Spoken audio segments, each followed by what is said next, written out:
예, 할렐루야. 여러분 편안하셨습니까? 계속 우리가 부활의 능력과 또 힘을 가지고 살아가는 그런 주간입니다. 사방으로 우겨 싸움을 당하고 여러 가지 환난과 어려움을 당할지라도 우리 가운데 부활의 생명, 부활의 능력이 있기 때문에 우리는 능히 이길 수 있다는 것을 다시 한번 기억하면서 계속적으로 이 부활의 능력을 힘입어 살아가는 여러분들 될 수 있기를 바랍니다. 자, 오늘 우리가 묵상할 말씀 출애굽기 1장 15절에서 22절 말씀, 출애굽기 1장 15절에서 22절 말씀, 자, 우리 같이 읽도록 하겠습니다. 애굽 왕이 히브리 산파 십부라라 하는 사람과 부하라 하는 사람에게 말하여 이르되, 너희는 히브리 여인을 위하여 해산을 도울 때에 그 자를 살펴서 아들이거든 그를 죽이고 딸이거든 살려두라. 그러나 산파들이 하나님을 두려워하여 애굽 왕의 명령을 어기고 남자 아이들을 살린지라. 애굽 왕이 산파를 불러 그들에게 이르되, 너희가 어찌하여 이같이 남자 아기들을 살렸느냐. 산파가 바로에게 대답하되, 히브리 여인들은 애굽 여인과 같지 아니하고 건장하여 산파가 그에게 이르기 전에 해산하였더이다 하며, 하나님이 그 산파들에게 은혜를 베푸시니 그 백성은 번성하고 매우 강해지니라. 그 산파들은 하나님을 경외하였으므로 하나님이 그들의 집안을 흥왕하게 하신지라. 그러므로 바로가 그의 모든 백성에게 명령하여 이르되, 아들이 태어나거든 너희는 그를 나일강에 던지고 딸이거든 살려두라 하였더라. 아멘. 이스라엘 백성들이 애굽의 여러 가지 고난과 어려움 속에서도 계속적으로 그 인구가 평창되는 것을 바라보면서 바로가 그것을 이제 막으려고 했던 모습들을 보게 됩니다. 그런 상황 속에서 하나님을 경외하는 두 산파를 통해서 하나님께서 또 자신의 백성들을 더 흥왕하게 하는 그런 일들을 보게 됩니다. 오늘 말씀에 두 번에서 반복되는 말씀은 이 산파들이 하나님을 두려워했다, 그 다음에 하나님을 경외했다라고 하는 얘기입니다. 그래서 오늘 우리가 같이 집중해서 묵상할 말씀은 바로 이겁니다. 하나님을 경외하는 것, 하나님을 두려워하는 것. 그래서 이 경외하다, 두려워하다라고 하는 이 말은 좀 더 발전하게 되면 이제 하나님을 예배하고 경배한다라고 하는 그런 말이 있습니다. 자, 오늘 말씀 보면 애굽 왕은 마치 사단을 지금 대신하고 있습니다. 그래서 이스라엘 백성들, 특별히 남자들을 다 죽여버리라라고 하는 이 명령을 내리게 되었습니다. 마치 창세기 3장 15절 말씀, 그 여인의 후손으로 나타나게 될 그 메시아의 모습. 그래서 이스라엘 백성들을 이제 다 진멸하려고 하는 어떻게 보면 사단의 계획과도 같은 그러한 방법을 이제 쓰게 됩니다. 이제부터 태어나는 모든 남자 아이들은 다 죽게 만드는 그러한 흉악한 작전을 세우게 됩니다. 그러나 하나님은 자신의 백성들을 보호하려고 하시는 또 새로운 계획들을 갖고 계십니다. 바로 그것이 바로 히브리 산파를 이제 사용하시는 겁니다. 먼저 바로 왕이 히브리 산파 두 사람을 부릅니다. 십부아와 이제 부하라고 하는 두 사람을 불러서 이제부터 히브리 여인에게서 아이를 낳으면 남자애는 다 죽여버리고 딸 아이들은 살리라라고 얘기를 하고 있습니다. 이 두 여인, 어떻게 보면 두 사람일 수도 있지만요, 그때 애굽의 전체에 있는 그 산파들의 리더격에 되는 사람일 것입니다. 아마 그 밑에도 많은 산파들이 있었을 것입니다. 바로 왕의 명령을 받아서 이제 히브리 남자 아이들을 출생하면 다 죽이라고 하는 그런 명령을 받았습니다. 두려운 명령이죠. 대통령, 왕이 내리는 명령이기 때문에 그 명령 앞에 반드시 복종해야 할 것입니다. 그런데 이 두 산파는 달랐습니다. 17절 말씀 보면, 산파들이 하나님을 두려워하여 애굽 왕의 명령을 어기고 남자 아기들을 살려주었다라고 얘기를 합니다. 하나님을 두려워했다라고 얘기하고 있습니다. 하나님을 두려워했다라고 하는 그 이면에는 하나님을 예배하고 경배했다라고 하는 뜻이 있습니다. 자신을 선택하신 그 하나님, 아브라함을 조상으로 해서 아브라함을 통해서 이루고자 하시는 하나님의 놀라운 계획들을 알고 있는 이 이스라엘 백성들에게 있어서는 그 하나님을 두려워하고 경외합니다. 자신들을 선택하고 또 자신들을 통하여 큰 민족을 이루겠다라고 하신 이 하나님의 말씀에 이들은 순종하게 되어졌습니다.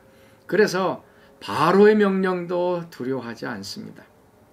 그래서 바로가 다시 부릅니다. 너희들 왜 히브리 남자를 살려두었냐라고 했더니 히브리 여인들은 애굽 여인보다 더 건강해서 우리가 가기 전에 이미 다 출산했습니다라고 얘기했습니다. 아마 실질적으로 그럴 수도 있었을 것입니다. 그러나 그 배후에는 하나님을 두려워했다라는 얘기입니다. 바로보다 하나님을 더 두려워했던 이 두 산파입니다. 오늘 우리가 배워야 할 영적인 교훈은 바로 이것입니다. 우리는 항상 두려움 가운데 처해져 있습니다. 그래서 이 두려워하는 것에 우리는 무릎을 꿇습니다. 그래서 두려워하는 것에 순종하게 됩니다. 바로의 말이 두려우면 그 말 앞에 우리는 무릎을 꿇습니다. 근데 하나님이 두려우면 하나님의 말씀 앞에 우리는 무릎을 꿇습니다. 결국 더 무서워하는 것에 우리는 순종하게 됩니다. 바로가 더 무서운가 아니면 하나님이 더 무서운가 우리는 결단해야 하는 그러한 때입니다. 경외, 두려워할 것들이 우리 가운데 많이 있습니다. 그런데 과연 우리가 본질적으로 궁극적으로 두려워해야 될 것이 무엇인가 라고 할 때에 우리는 바로 하나님입니다.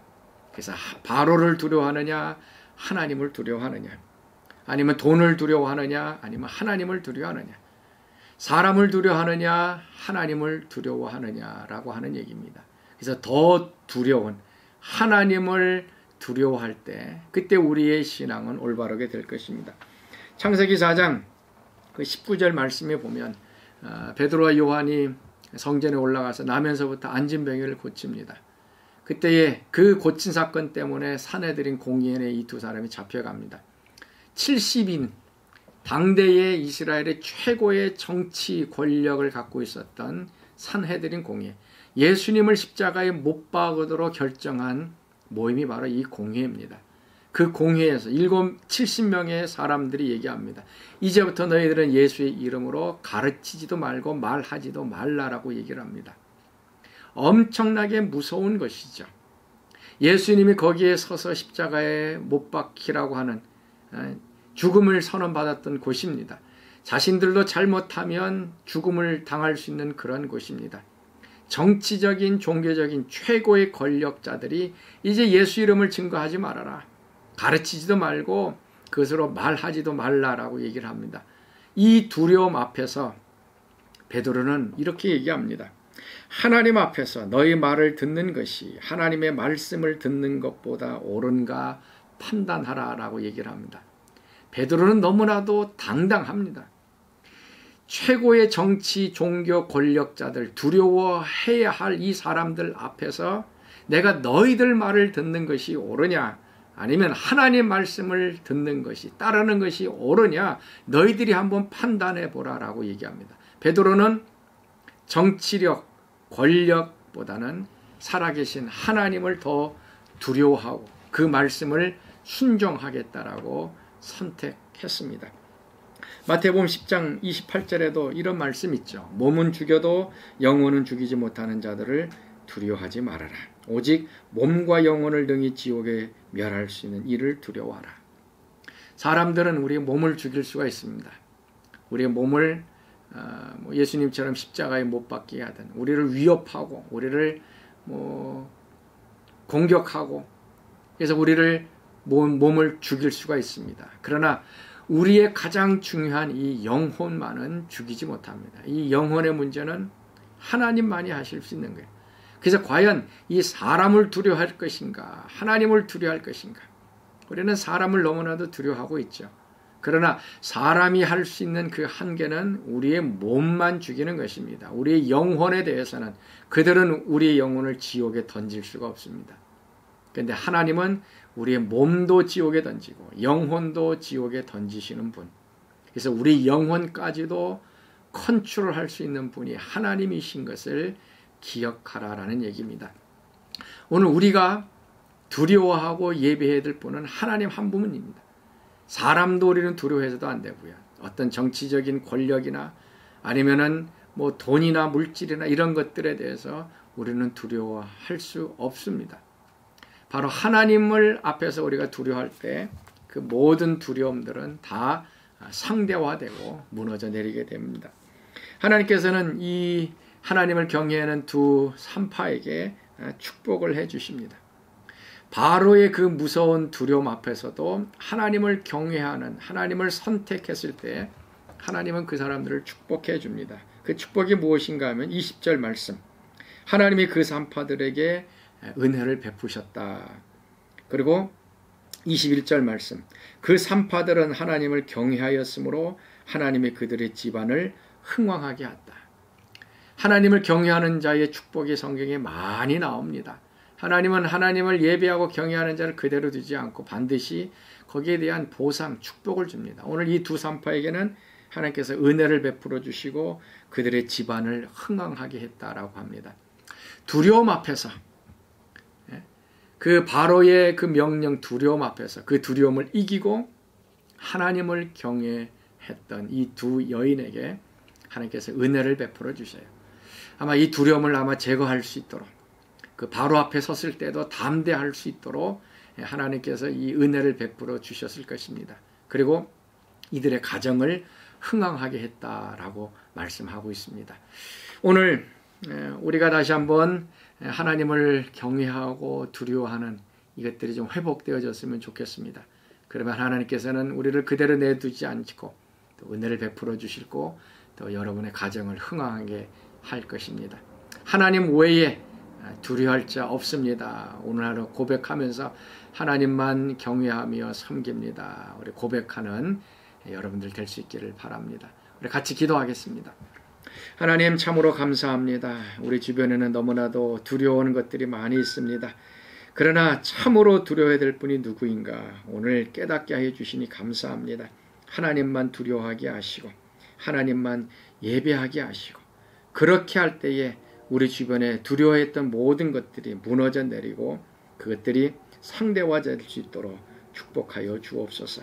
하나님을 경외하는 자에게 하나님께서 축복해 주셨사오니 하나님 오늘도 주님을 경외하고 예배하는 모든 사랑하는 주의 백성들 가운데 하나님께서 은혜를 베풀어 주시고 그 가정에 흥왕케 하여 주셔서 하나님이 우리의 삶의 주인 되어 주시고 목자 되신다는 것들을 많은 사람들이 볼 수 있도록 하나님 은혜를 더하여 주옵소서.